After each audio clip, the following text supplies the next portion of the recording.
দেশীয় অস্ত্র নিয়ে উনি বলতেছে আট্রসির মুরিদ, উনি বড় সন্ত্রাস, সন্ত্রাস মহাসমাবেশকে ধ্বংস করার জন্য।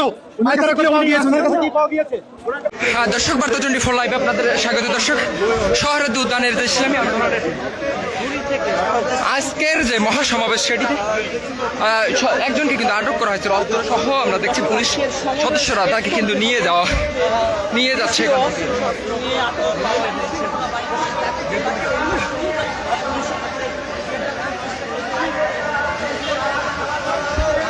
দর্শক, যেমনটি দেখছেন আপনার বার্তা 24 লাইভে যে পুলিশ সদস্যরা কিন্তু একজনকে আটক করছেন। আমরা যেমনটি দেখছি তার কাছে কয়েকটি দেশীয় অস্ত্র রয়েছে, সেটা তার ব্যাগে কিন্তু অসংখ্য বই এবং অসংখ্য জিনিস আমরা দেখতে পেয়েছি। দর্শক, বার্তা 24 লাইভে আপনার সরাসরি যেমনটি দেখছেন। কেন আটক করা হয়েছে তাকে? উনি দেশীয় অস্ত্র নিয়ে